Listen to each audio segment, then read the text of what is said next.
Welcome back, everybody, to another fantastic episode of the Every Pokemon Episode Ever podcast, or if you've been on Twitter, EPEEP for short. My name is Wrestling Chris G, and we are about to go over episode 15 today, but it's not just me today.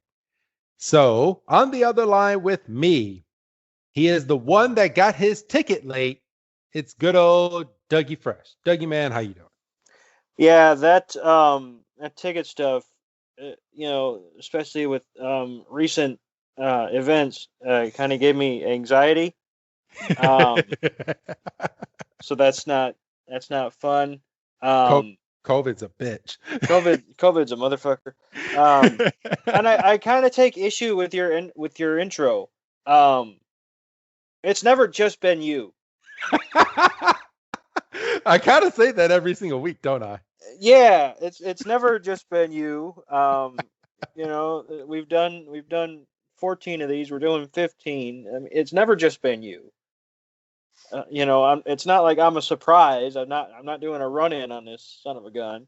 I mean, hey, maybe one day it won't just be me and it won't just be you. Maybe we might have a threefer. You were about to say threesome. No, I was not. The hell you weren't. You're my bro and everything, but I think there's a boundary that we need to put that board right in front of us, like bam, like a Machop. Just get that board, just boom. Well, what's that song from SNL? Something about it not being gay if it's a three-way. It's not Dick in a Box. No. It's the three-way song or whatever. Yeah, but Justin Timberlake sings that song too, doesn't he? Yeah, it's Timberlake and I mean probably Andy Samberg, and they're talking about how when there's a honey in the middle, there's some leeway and all that stuff.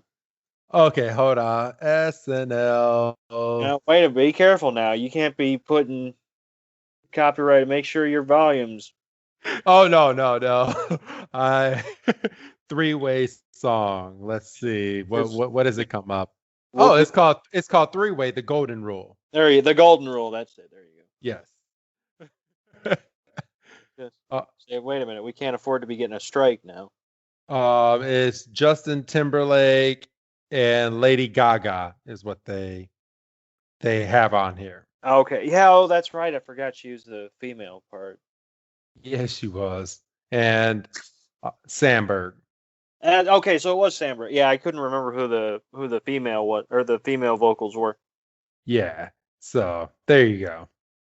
So So this is a Pokemon podcast. This is probably the weirdest intro we've ever done.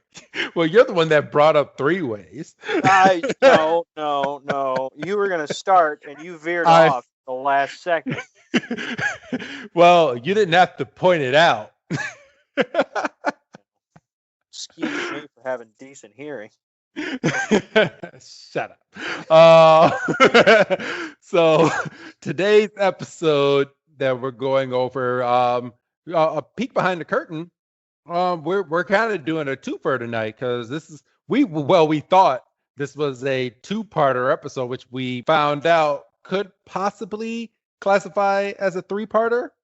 Yeah, if we really wanted to stretch it, but then you kind of pointed out the next one after, so episode 18 also kind of continues along in that same line, and yeah, at a certain point you got to cut it off, and these two episodes, 15 and 16, are classified as part 1 and part 2, and that's kind of where we're leaving it, because otherwise you'd never really break it off. We'll be on part 123. So let's see. And I want to give an alert to everybody. The way that we're doing this podcast, because I know it's going to come up, episode 18 that we're doing a few weeks from now, we are doing Beauty and the Beach. We're not jumping from Island of the Giant Pokemon straight over to Tentacool and Tentacruel. we are actually going to do the lost episodes or the banned episodes here in the US in order. So we, even the ones that have not been translated from Japanese over to English, or I mean, not translated, but because they have, but the ones that have not been dubbed over in English, we will be doing those episodes. So even the ones with Jinx being black, that for some odd reason people are all up in arms about here in the U.S., but that's neither here nor there. Well, I mean, it's blackface. Yeah, it You know, is. you can't be out there, doing that shit. Yeah, I mean, and I get it, but fucking, I grew up on Jinx being black with pink lips, and I didn't think anything about fucking black lip or blackface. I was about to say black lips, blackface. So it is what it is, but we are going to go over every single episode. And 18 in a few weeks from now will indeed be Beauty and the Beach with the infamous James getting implants in that episode. So Now, we will be going now, hold on a second. I take issue with your terminology, and the only reason I take issue with it is because we're close enough to that episode where I can see the synopsis on Wikipedia. Okay. Now, and Wikipedia terms it that he's just wearing inflatable breasts. Well, while we're going over our historical event, why don't you hop on over to good old YouTube and look at a 10-15 second clip and you make your own judgment. No, because I don't want to confuse myself with the episode. I got the episodes we're covering on a second screen. I don't want to muddy the waters. All right. Well, when you watch that episode, I will give you your own personal opinion because that's going to be a full episode in itself. Like we're gonna. I kind of feel like we'll kind of dive into why this episode was banned because I mean it was dubbed over in English, but they took out a few scenes and just different things like that in this episode because this episode aired 2.5 years after the lineup, and it was classified as a lost episode. Right. So we will dive into a little bit of the background on that episode once we get to it. So, but today's episode is called Battle Aboard the Saint Anne, or translated from Japanese, it's called The Saint Anne Battle, which could kind of go two different ways in this episode. And we'll kind of jump into that. But I mean, there's two battles on this ship, but I could also see them classifying it as the battle as to what happens in this episode. Yeah. You kind of say you kind of go calling it the Saint Anne battle. Like I'm more drawn to the second part in that respect. Because obviously shit doesn't really kick off in this part till obviously towards the end, which leads into part 2. Yes, but Pokemon has some dark episodes in the first season. I mean, we're just now getting up to grasp with like the actual story, but even in a couple weeks, we have a 3-parter with the psychic showdown, the psychic gym. So I mean, those are some dark episodes in itself. So yeah, and I'm looking forward to those. Yeah, I think the show's kind of starting to feel itself a little bit. This is 15. You're going to be 20 odd episodes in. Yeah, and I'm sorry. No, it's just me. I kind of have a weird time ending sentences. So I'm not gonna throw out what the surprise is yet, but I'm kind of guessing the way that the last week of December is kind of lining up.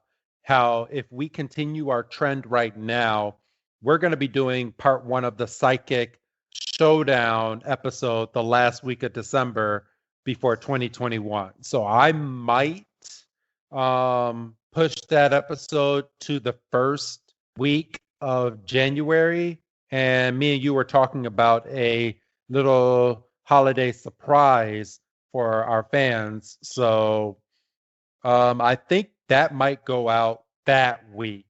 So we can kind of get part 1, part 2, and part 3 in line with January to start the year off fresh with some good ass episodes.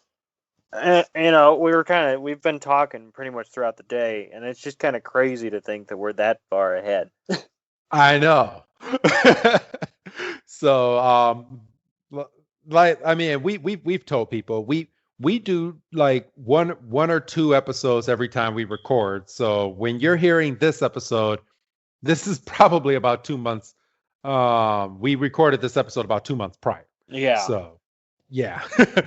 But we have a nice little catalog that we're rolling with. So it's good. It's good. I like it, and people are enjoying it apparently. So and the downloads are there, and I'm really enjoying what people are saying. We've gotten a little bit of feedback now, and we got the future is looking bright for this show, which is just kind of an awesome thought. Yes. So normally we don't take this long at the beginning of an episode, but as you know, well, you should because you're on episode 15, but it's historical time. So this episode dropped in Japan July 8th of 1997, and here in the States, it dropped September 28th, 1998. And Doug, I believe we talked off here that you are going to go over your historical event first.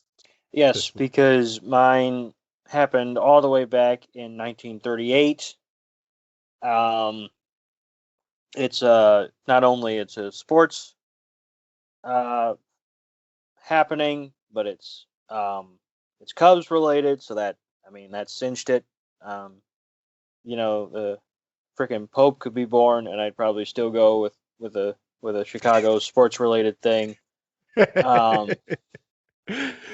Oh, just like the Cubs defeating the Sox yesterday, but yeah, but that's okay. You're getting one back on us tonight. Oh shit! But that's good. The Sox needed a rebound. They've lost like 7 in a row.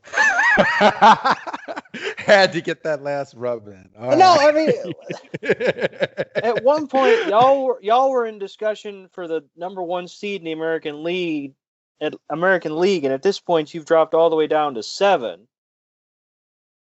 I mean, you're still in the playoffs, but you went from having potentially home field advantage throughout the American League Championship to being on the road in the first round. Yeah, let's not talk about that. So your event in 1933. Yes. You dick, it's 38. 38, my bad. You dick. Yeah, so this is one of the more famous home runs in Cubs history. It's kind of got legendary status throughout the entire league, I would say. It's one of the more kind of tall tale, well, not tall tale in terms of the fact that people made it up and people have just gone along with it, but this was the day, September 28, 1938, of the famous homer in the Gloman. It was hit by Gabby Hartnett in the bottom of the 9th inning in a game against the Pittsburgh Pirates. This is obvious. This is in Chicago. This is well before lights were installed in 84, I want to say. Damn, they didn't have lights in baseball until 88. 88. Right? Whoa, hold on. No, they had lights, but Wrigley Field didn't get lights until 88 because Wrigley Field is in the middle of a neighborhood. Okay. So you put, professional grade stadium lights in the middle of a daggum block, You're blinding people. Old Granny Smith is trying to sleep at 10 o'clock on a Tuesday night. Oh God, damn it! Yeah. Yeah. So I mean, I got work at 5 a.m. That was a whole big thing. The lights actually went in on August 8, 1988. So it was 8/8/88. It was a whole big thing. You got me sidetracked. Okay. Yeah, no, this is so this was the bottom of the ninth inning. The game was dangerously close to being called, and then it would have been deemed a suspended game, which would have meant it would have had to have been picked up at that exact point the next day, which would have messed things up because you can rest your players, and that would have messed things up. And this is the middle of a pennant race. So Gabby Hartnett, who was the catcher at the time, stepped up and hit this home run on a 2-strike pitch. Wrigley Field was a madhouse after that. The ball, you could clearly tell that it landed in the bleachers, but it just kind of disappeared into darkness and fog. They carried that momentum into the next day into a 10-1 victory. That is crazy. They ended up winning the pennant. But then they got mollywopped by the Yankees in the World Series. But yeah, one of the crazier circumstances for a home run. There's numerous articles about it. One of the quirky things about baseball, and it just so happened to land on this day, and I fell right on it. Well, good shit. Good shit, Doug. And thank you for giving us that nice little history lesson there. I love it. Love it. Love it. Mine's not going to be as drawn out because I took up the time. I have 30 seconds now. Damn it. So my date, September 28th, 2015, was the day that Trevor Noah took over for Jon Stewart for The Daily Show on Comedy Central. And might I say, he's doing a good job. I do like his sense of humor. I do miss me some Jon Stewart because I think Jon Stewart had that more dry humor where he'll just say something and just stare at you. But Trevor Noah, he gets to the point and then he goes to the next point and then he gets to the next point and then he'll bring it right back. So, I mean, he's doing a good job. Yeah, I mean, he's pretty quick, with his wit. And obviously he kind of shook things up when he came in because he's, oh gosh, I'm going to put my foot in my mouth. Is he South African? That's a good question. Let me find out. Yeah, he's South African. Hey, all right. Good catch, Doug. Wow. All right. I would have never guessed that. So, he kind of shook things up because, the late night scene has traditionally been dominated by white men. And, him coming in is obviously a completely different viewpoint. And, he's got some really good commentary and seems to be very popular. I never really watched The Daily Show, but I mean, I'm aware, I'll catch a clip or two, just scrolling through on Twitter or whatever. And he's been doing a really good job during the whole pandemic as well, like doing the show from his house, and the way that he's done it, it's just amazing. So yeah, I mean, he's really kind of taken that ball and ran with it. So yeah, like I said, mine's not as drawn out. If you haven't taken a looking at him, within the past 5 years. Go ahead and take a look. His anniversary actually is, as of this recording, is in 2 days. Oh, nice. So, yeah, we're recording this on the 28th of September. So, yeah, that's how far back you're listening to this episode.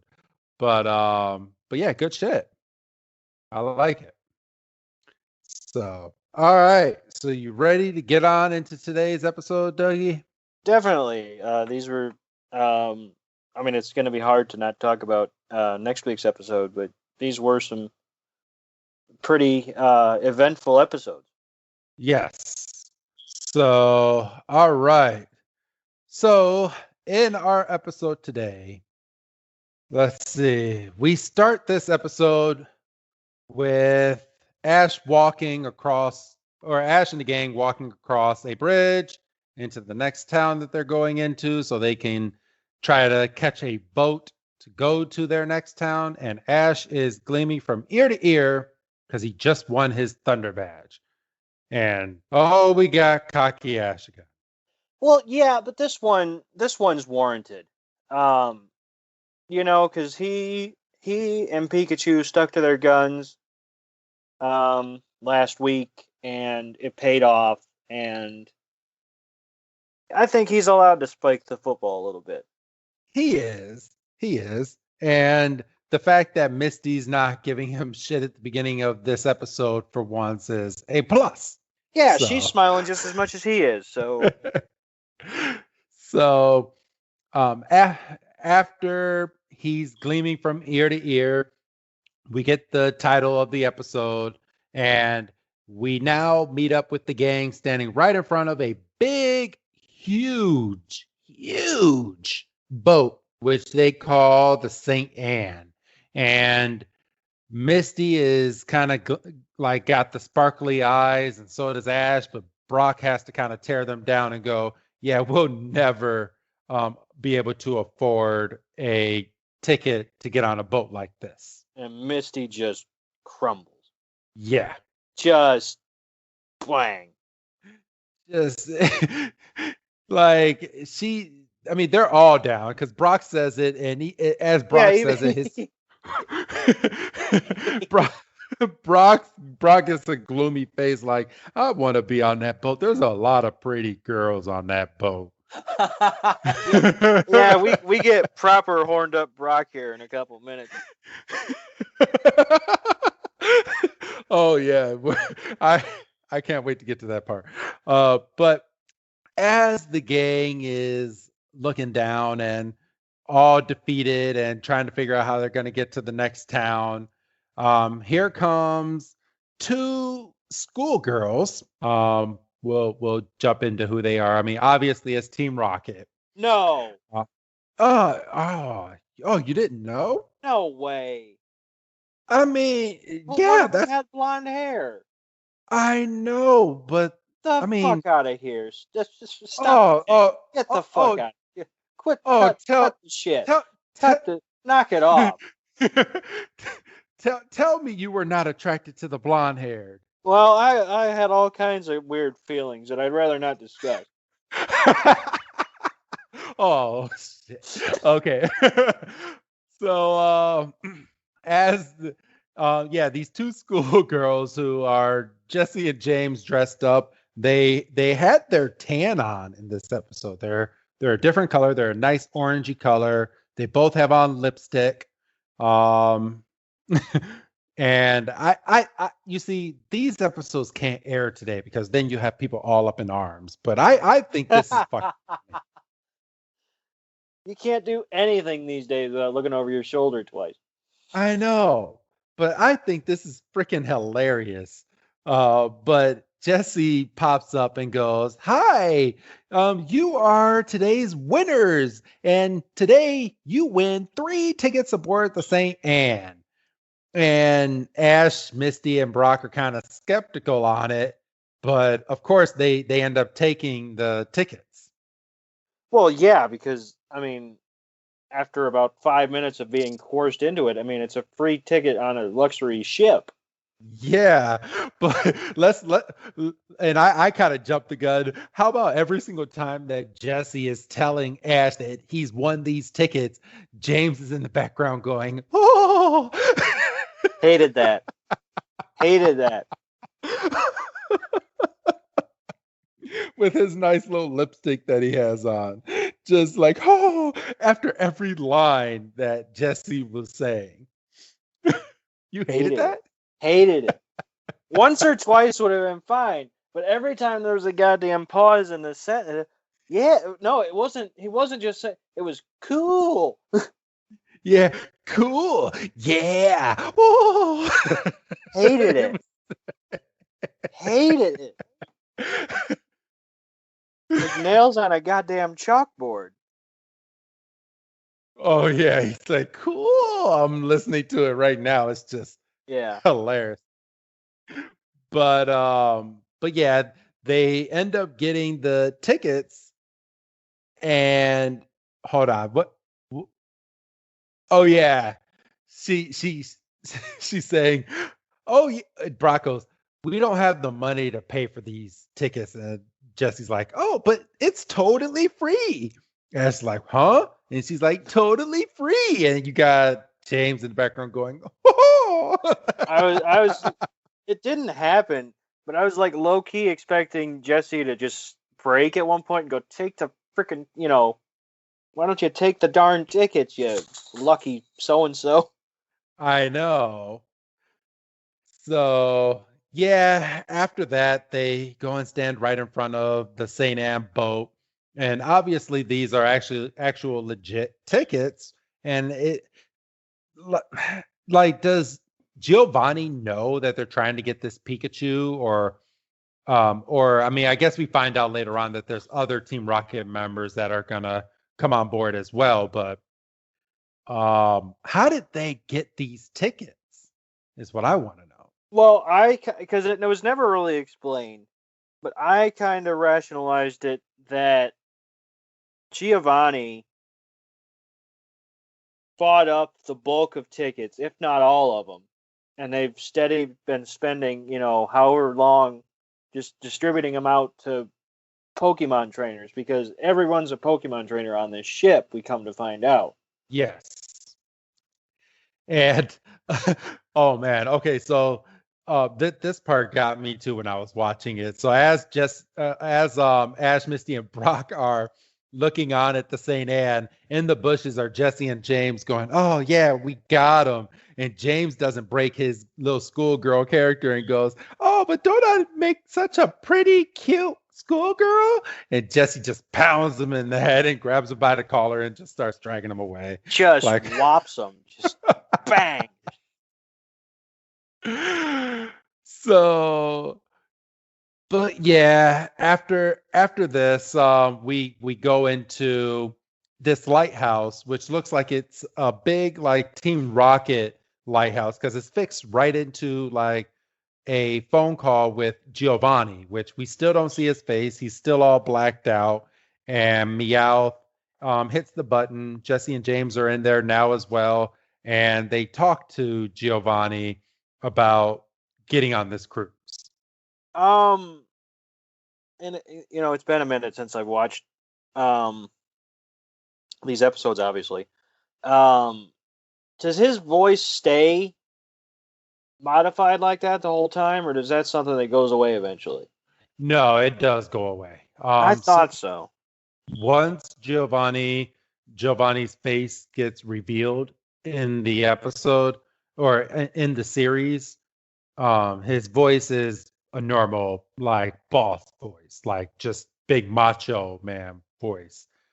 So but let's let's kind of point the finger here. So as they're talking to Giovanni and Giovanni is basically telling him don't fuck up, Pershing comes into the frame, and Meowth and Pershing has this love hate relationship, and well, not even they hate each other, and Pershing loves to rub in Meowth's face that he's the boss's favorite, and Meowth is like, "Oh, what is Pershing doing there?" And Pershing is just looking at him and gives him the little wonky eyes, and just fucking Meowth hates it. Yeah, I mean, and I think there's also something to be said about the fact that Persian is the evolved form of a Meowth. So there's Yeah. that big brother, little brother dynamic as well. It's just out of all Pokemon for Giovanni to have, he has a freaking Pershing that just pisses the fuck out of Meowth. Just, I don't know. I get a kick out of that. Yeah, no, I mean, you're 100% right. Persian knows what it's doing, Yeah. you know. And I think Meowth, already has a big enough chip on his shoulder, um being that it's pretty much the only Pokemon that can talk, like actual human English. Yes. So it's already, even though it should be kind of put on a pedestal, it's kind of outcast. We've seen in a couple episodes Yeah. previously. Giovanni doesn't care about a Weeko talking Meow. He wants some big boss ass Pokemon. Yeah, and I mean, fair is fair. Persian does look majestic. I mean, I'm not much of a cat person, but It, you know, it's fucking beautiful. it is pretty But slick. we do find out, and I completely forgot. So I'm glad we watch it and then we rewatch it. But the, Team Rocket actually gave out tickets to everybody on this. So it's said in this scene that Giovanni purchased all the tickets for the Saint Anne, and that all the trainers that were around got a free ticket, and Jesse and James handed out all these free tickets to all these people that are aboard this boat. And it was, I mean, we're going to find out later on when Team Rocket comes onto the boat. Spoiler alert. But yeah, so he bought all these tickets to get all these trainers on in an attempt to basically steal all these Pokemon that are on the boat. Right. So So I mean that just shows you what kind of money Giovanni has. Well, yeah. I mean, you don't get to be the head of a criminal organization without having some pretty serious stuff to back you up. Yeah. So all right. So after that scene, we get on the boat with Ash and the gang, and from there you see a whole bunch of trainers. And normally on a boat like this, and this is where I kind of took note a little bit to this scene. Normally on a boat like this, you would see like a bunch of like higher end trainers or trainers that have a lot of money. But in this scene, it's just a bunch of like little trainers or like trainers that might be starting off or don't have a lot of money. You see a lot of people in t-shirts. You see one guy with a little tiny little oddish, and people in just regular street clothes in this scene. Yeah. We do eventually see somebody that's a little bit higher on the social ladder. Yes. Um, but yeah, I would classify this um, as a whole as more of an everyman gathering.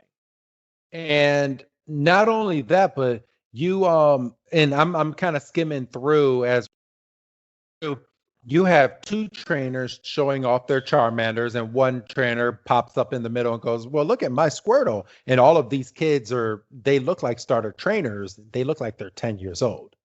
Yeah. So, Well, so lest we forget that's Ash. yeah, I know.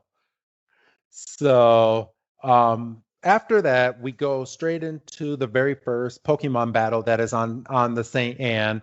You have this adult trainer with his Raticate facing off against it looks like a pretty decent like teenager trainer who has a Starmie, and they start battling it off, and they hold nothing back.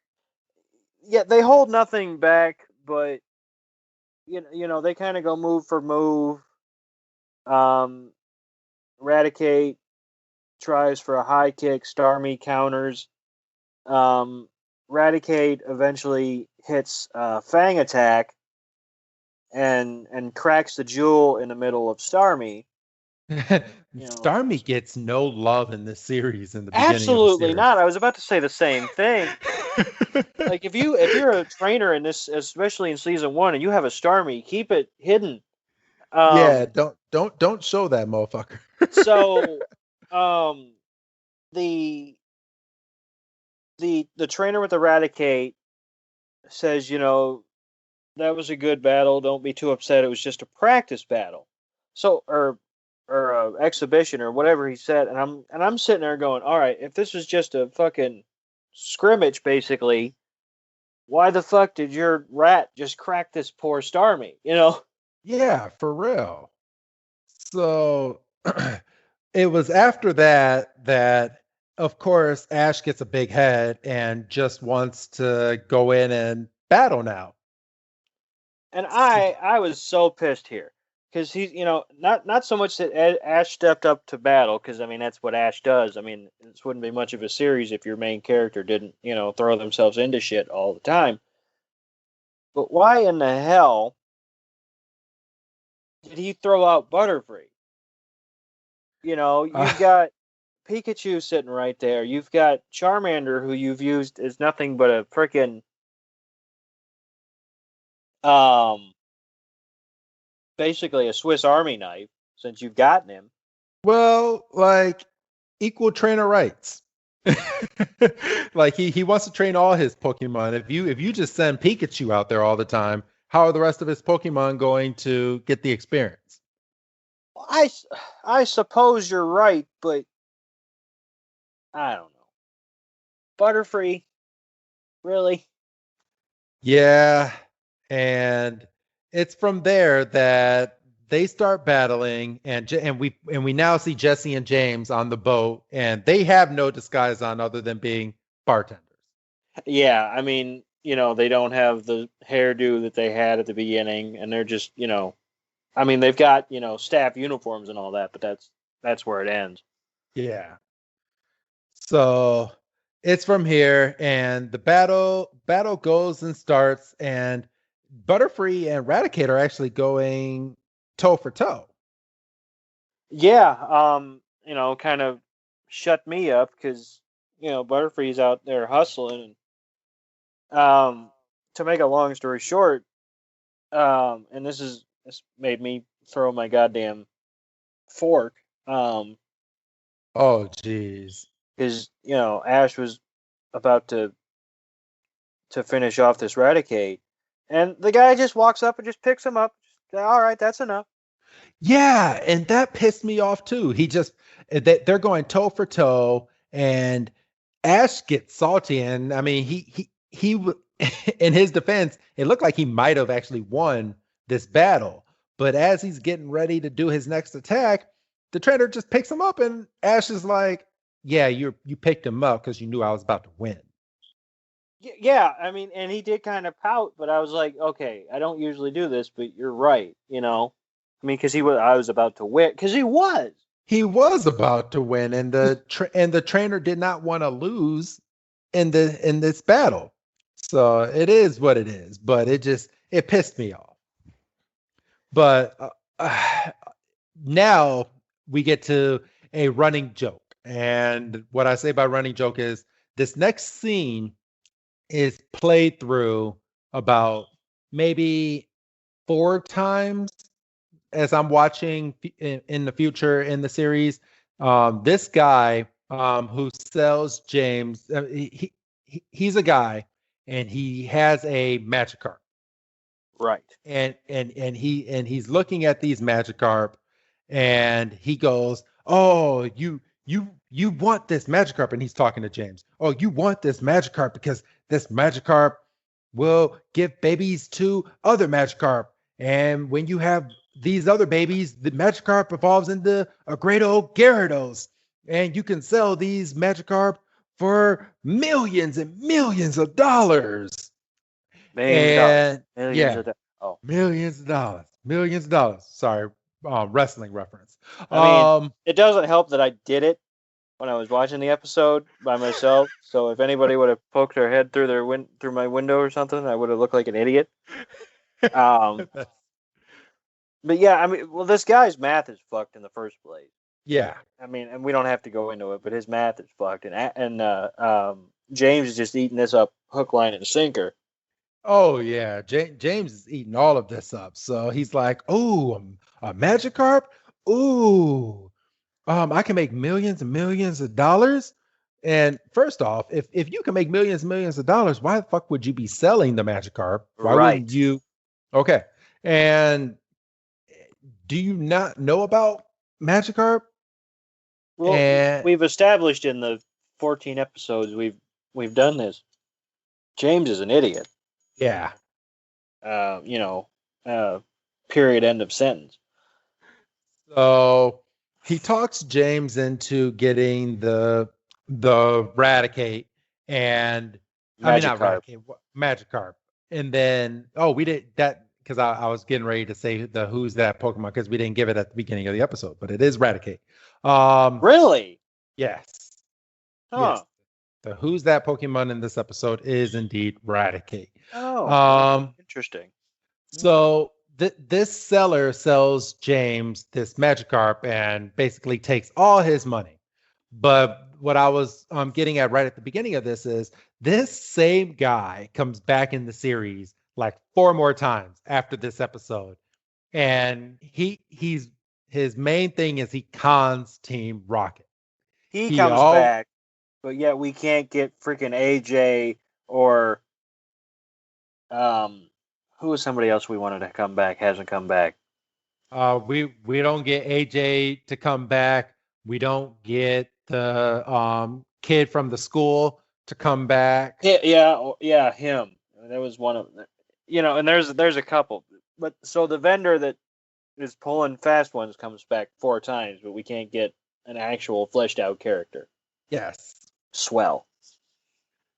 So all right. So after commercial break, we come back to the episode, and Ash, Misty, Brock, and Pikachu are on the boat, and of course, with being on the boat, you get unlimited food, so you can eat your heart out. It doesn't matter. You can eat until you're nice and full, and then you can eat some more. And Ash and the gang are just chowing down. Side note: R.I.P. buffets. Yes. Yeah, no, they're just eating like they're not gonna, they're going to the electric chair. I mean, they're just fucking chowing.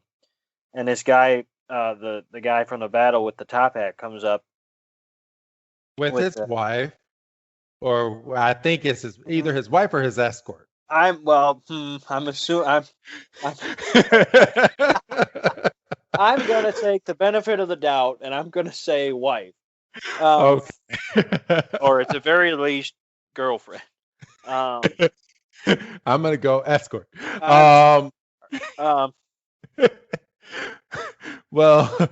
the kids shouldn't be listening to this anyway. So that's what I'm gonna call her. They've turned off now.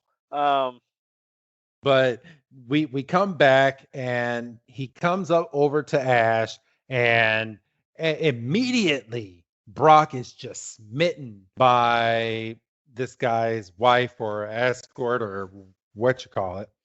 And he you said friend. And he comes over and says, "Your Butterfree is a magnificent Pokemon, and one way that trainers go around in this world is by trading Pokemon. You basically gain friendships, and you learn more about Pokemon by trading your Pokemon. And I would like to trade you my Raticate for your beautiful Butterfree." And Ash is kind of like, I'm not really sure. So what does he do? He goes and asks Brock, who is smitten over. This was the line. This was it. I could have stopped the episode. I would have been perfectly fine. It wasn't going to get any better than this. So I want to get the actual line that that Brock says in this.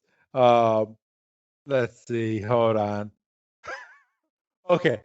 So he asked Brock. He's like, "Okay, Brock, should I trade my butter for this Raticate?" He goes, "Yeah. Trade your Butterfree. Everybody's trade. Let's all trade."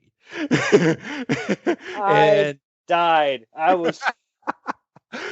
But it didn't stop there.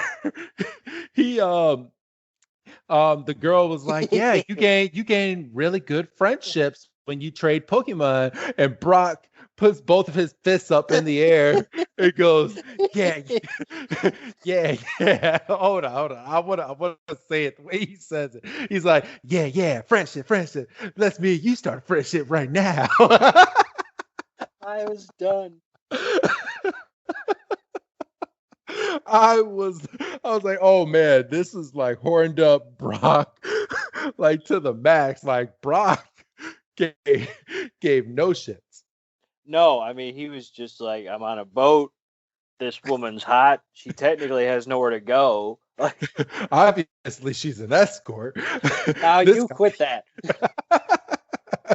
He shouldn't know about that either. He's only 15. He watches TV after 10 o'clock at night on Comedy Central. They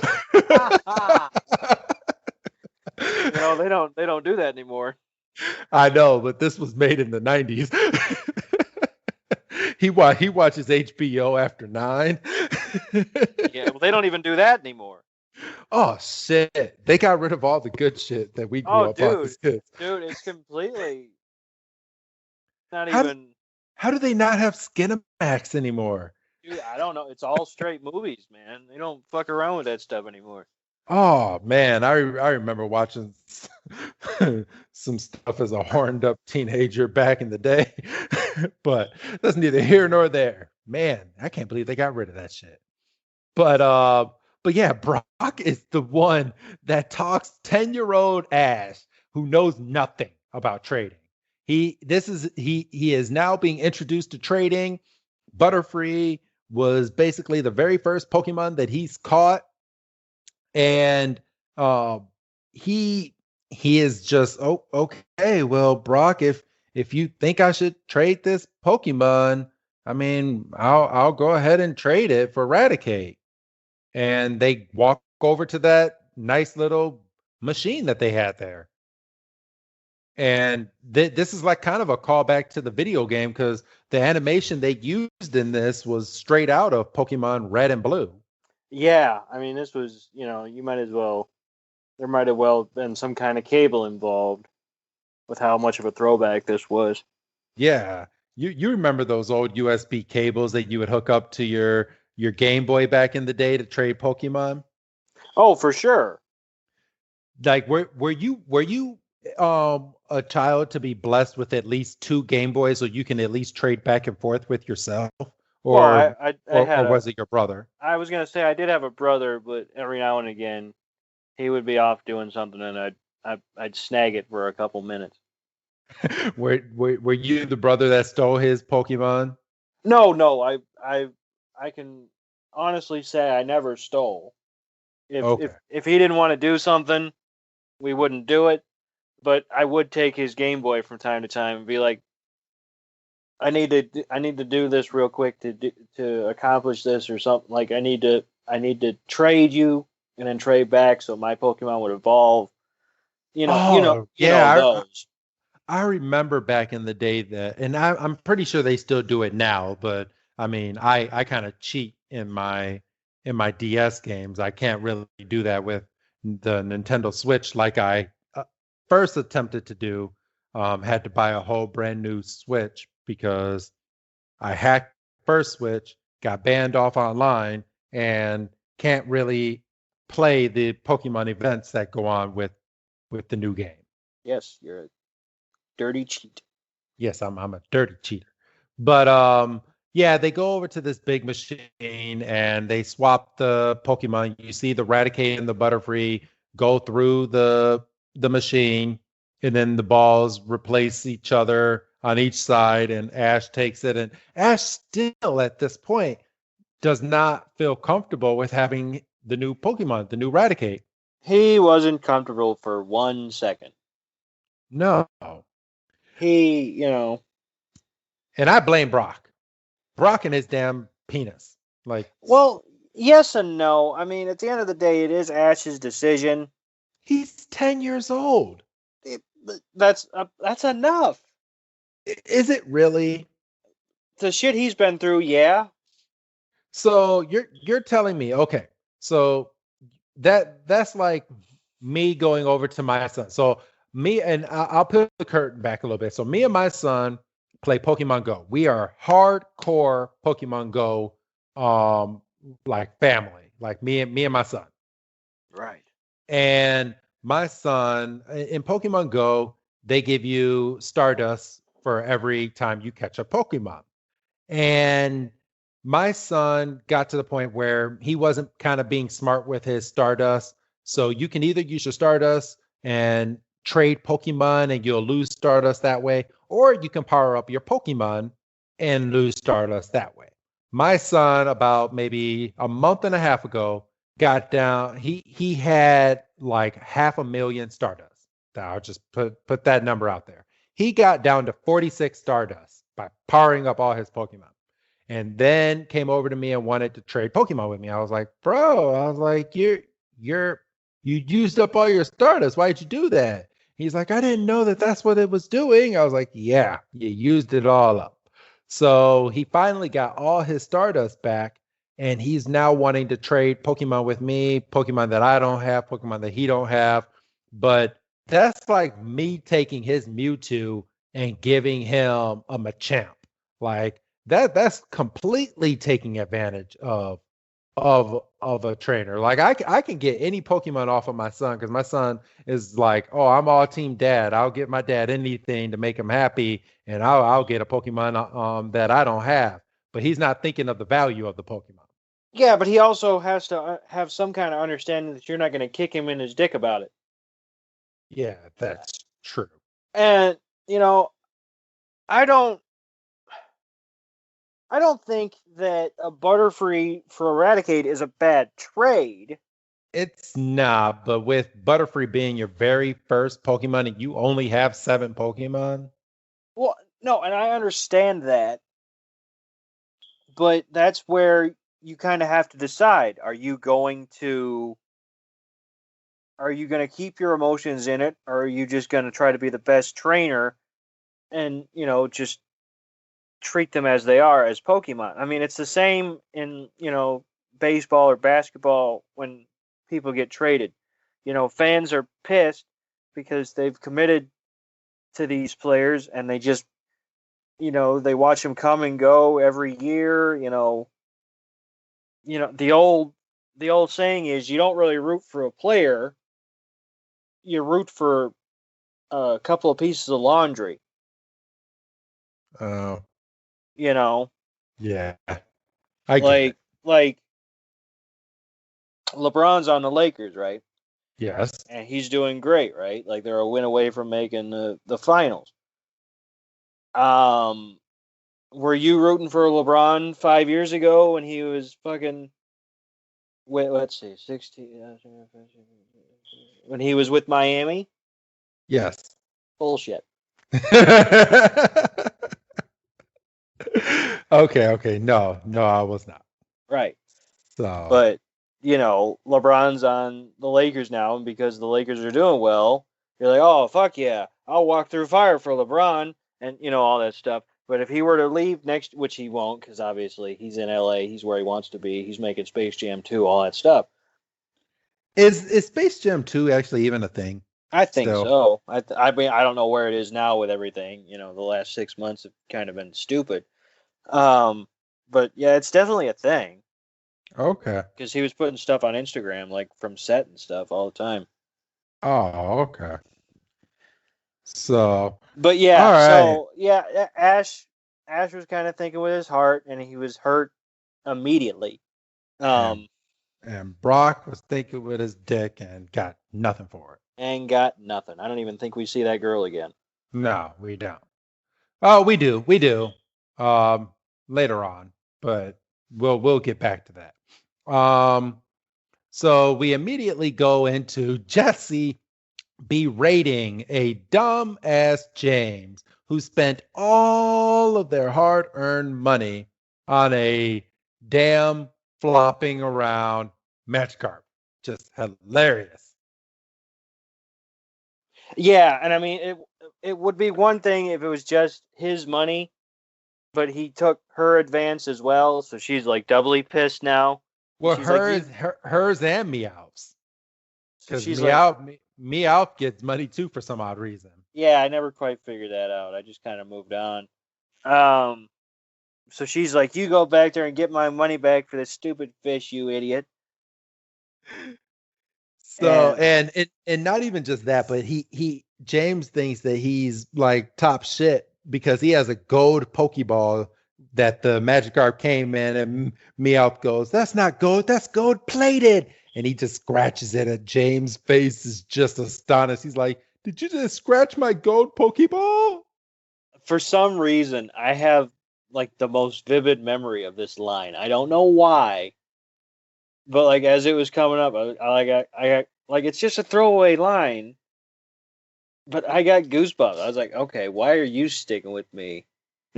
Like I remember me out going, it's not gold, it's gold plated. He fucking swipes it. So I don't know. Just Memories are weird.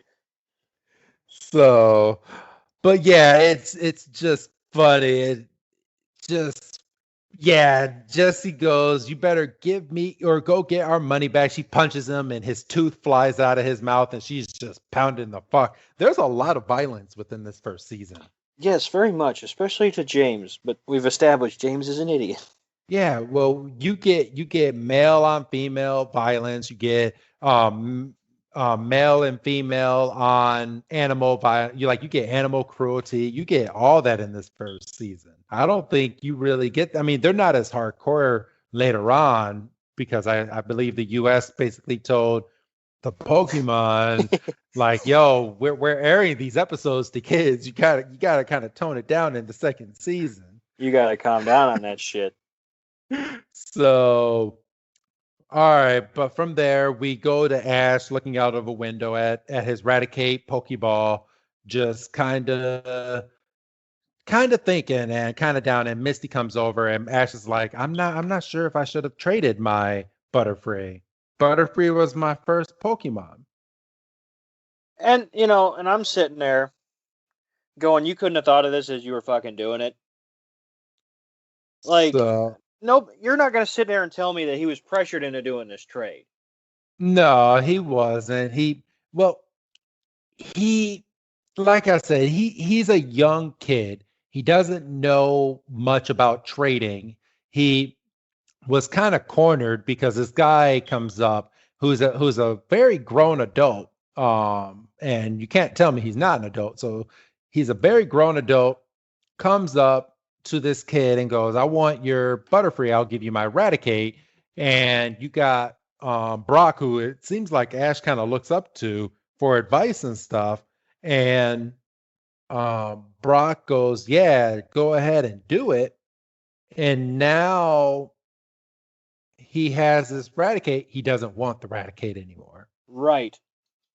So, I mean, I do kind of feel for Ash. I mean, yes, it is his fault, but Well, it's at nobody's the fault. It's just, you know, circumstances. I understand buyer's remorse is a thing, but yeah, you should have this.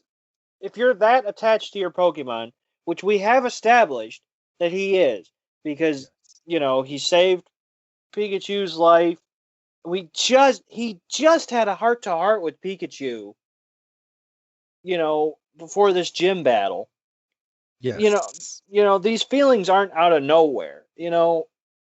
Ash should have had on hand. Oh, let me take a step back. Butterfree was my first Pokemon. Maybe I don't want to make this move. You know, I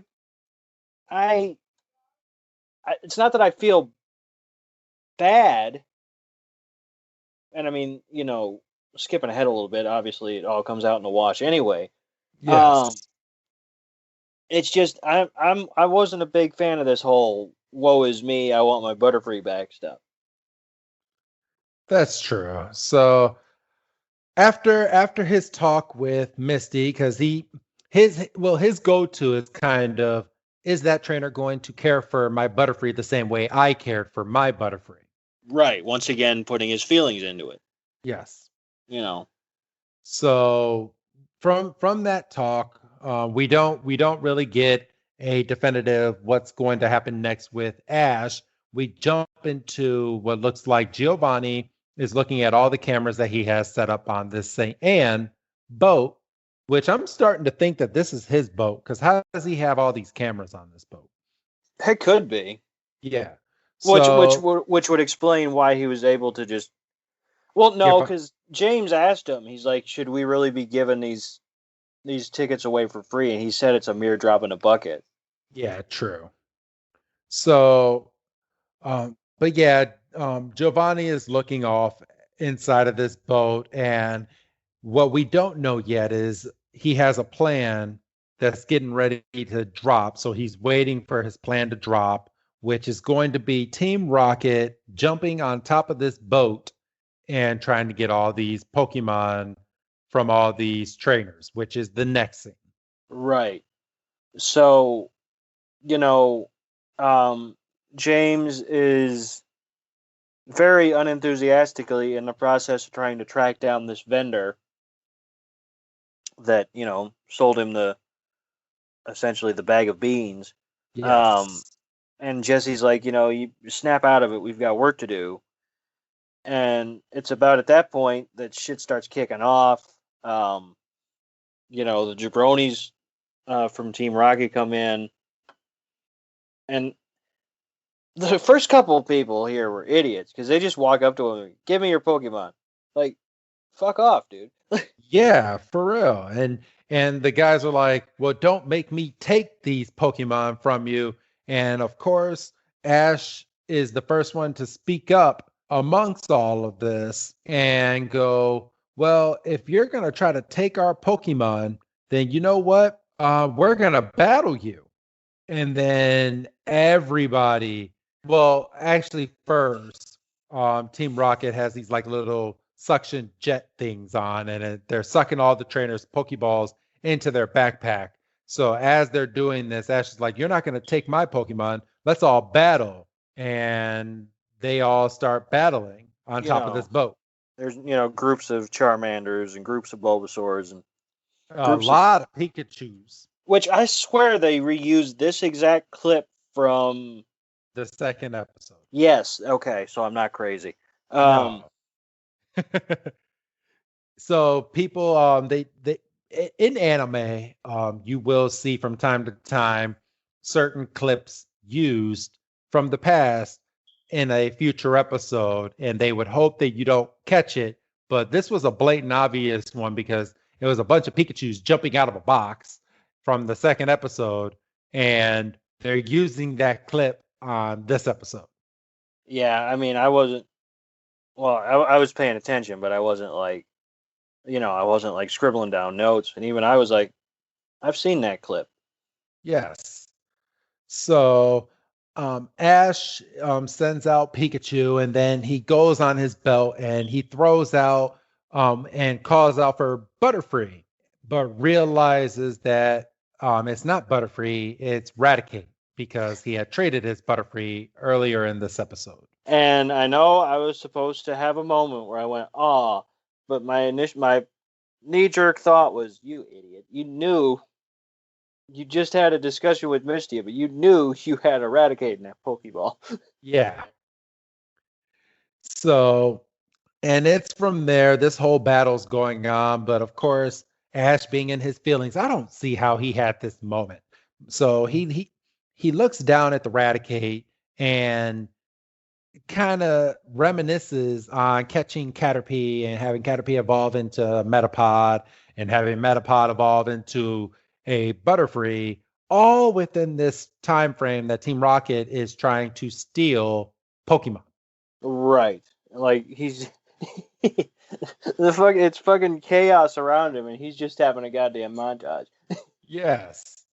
But let's talk about some of these scenes. Like you have all these Charmanders blowing fire at Team Rocket. You have a bunch of Geodudes holding hands and hitting Team Rocket. You got Bulbasaurs with their vine whips. You have all these Pikachu's thunder shocking. Like, it's complete chaos. Like, and there's even a montage of Pidgey and Pidgeotto getting a big gigantic tornado with their gusts and just knocking the fuck out of Team Rocket. Yeah, I mean, it's a big old melee going on. And it's real convenient that about 7 people happen to have the same Pokemon on this ship. Yes. And it's just a bunch of random pyramids of Pokemon. So as this is going on, there's a big storm, or after they knock out Team Rocket with all of their Pokemon, and Team Rocket goes flying off of the boat, there's a big storm brewing on the outside, and the captain basically goes, "Hey, if you're anybody, you need to get off of this boat now. This boat's about to capsize, and I can't help it, but I don't know, like how are all these trainers gonna be on like little floaty boats if this big ass boat is not even capable of withstanding the storm?" Well, this was just screaming of the Titanic at this point, because you have people saying, abandon ship, and I think at one point the freaking captain was cornered, and he's like, "Well, this is unsinkable." And at that point, I threw my hands up. I was like, "This is the Titanic." Yes. So yeah, we see in a little bit, we see that there is a decent amount of lifeboats out. There's no way it's everybody. Yeah, and so, but it's funny because as the captain is talking about this, he's on a lifeboat, so he's getting ready to put himself into the water without anybody following behind him because he's a dick. And as this is going on, Ash finds the trainer that he traded his Butterfree for the Raticate, and the trainer into trading back the Butterfree for the Raticate, and the trainer obliges. He's kind of irritated because he had all these plans for Butterfree, but he kindly gives it back to Ash. Yeah, and see, that's the other thing. The man could have, put his foot down and said, "No, trade is final, and there's like a 48-hour grace period or whatever, this, that, and the other boilerplate stuff." But he was like, "You know what? Fine." So, and I think it was basically because Ash kind of put himself at this guy's mercy, and I didn't get the impression that this guy cared one way or the other. It's not like, "Oh boy, I get my Raticate back," Yeah, I don't think he really cared too much. So yeah, he trades the Pokemon, and then we no longer see the guy. After this happens, the captain is getting into the water. All the trainers are rushing for their life. What are those called? Lifeboats. Yeah, lifeboats. So they're there for the lifeboats. Misty and Brock run back because they were out there getting ready to get on the lifeboat, but they didn't have Ash. So they run back. Ash and this mysterious guy completes their trade. They say, "Okay, we need to get off this boat. This boat is going down. We have to go now." And as this is going on, the boat kind of like tilts a little bit, and Ash drops his Butterfree. So if I'm Butterfree, I'm pissed right now. You just traded me off, you got me back, and now you just dropped me. Like, what the fuck? Because we've established that these Pokemon are kind of in a weird state when they're in Pokeballs. Yes. But as of this same moment, I guess the same thing happened to James, because James dropped his Magikarp in the Golden Pokeball, and that's running away as well. And Team Rocket is running after the ball because they need that Pokeball to find this guy that sold them the Magikarp so they can get their money back. So this is a big just shit show. So they basically both track down their respective Pokeballs at the same time. All 6 of them, well, 7, I guess, with Pikachu, bang into the wall at the same time. They all knock themselves out. Yes. Everybody. They all hit their head. Everybody else is off the ship. The captain is doing a very shoddy head count, and at that point, that's when the narrator shoots in because he says, "Is everybody off?" And if everybody, how did he say it? Because it was stupid. He said, "If everyone is not off the boat, say I." And everybody just kind of sat there. I was like, "What the fuck?" I would have said I. I'm still on the boat, Cap. But this was legit a sad ending to this episode because this is how we end this part 1, because we basically have the ship falls over, both Team Rocket and Ash, Misty, Brock, and Pikachu all go flying up against the wall. They all hit their heads, and as they hit their heads, they are knocked out.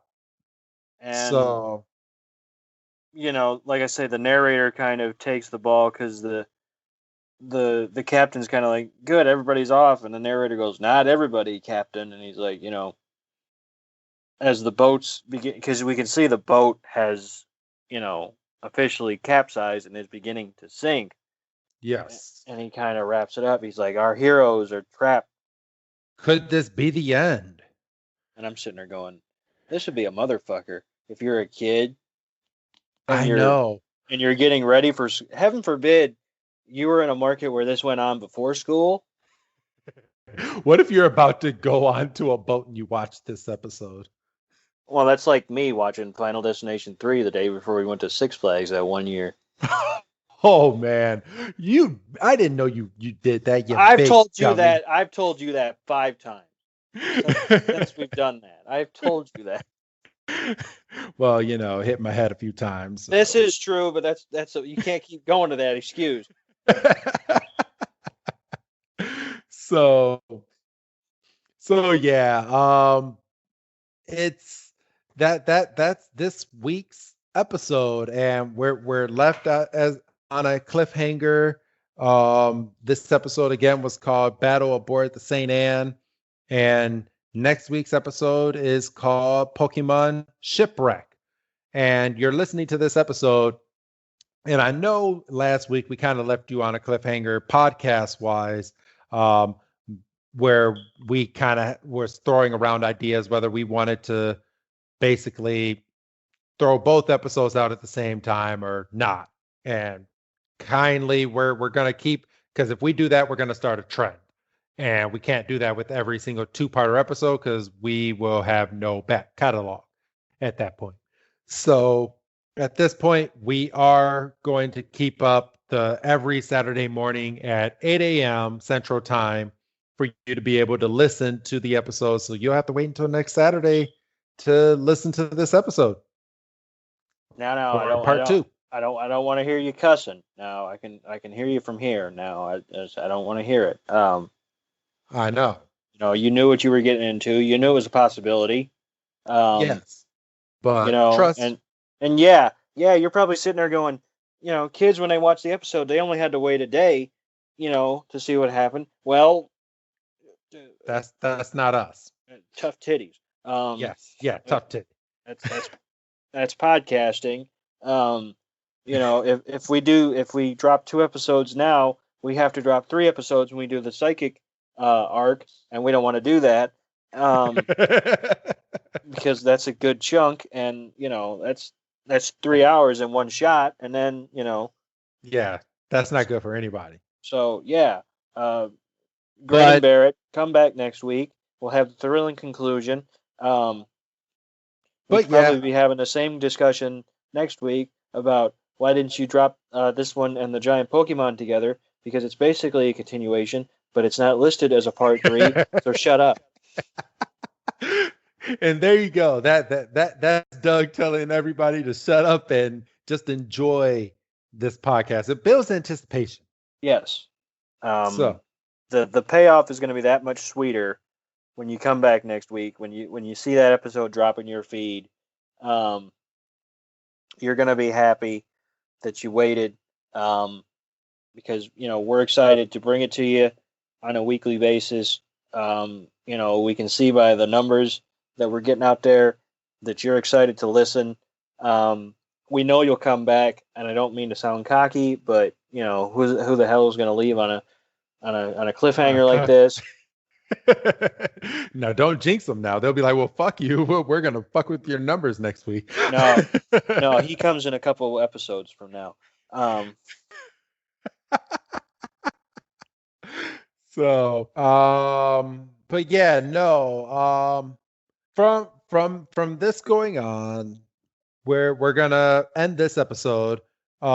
Just if you haven't hit that subscribe button, follow us at Pokey Breakdown on Twitter. So go ahead and give us a nice little follow. We also are active on Reddit under podcast sharing. You can find us on iTunes, Apple Podcasts, Google Podcasts, Spotify, basically anywhere you can get a podcast. We are there. So go ahead and hit that subscribe button on whatever you do. Leave us any type of comments that you want, where we appreciate 5-star comments on iTunes to get the word out so more people can listen. So yeah.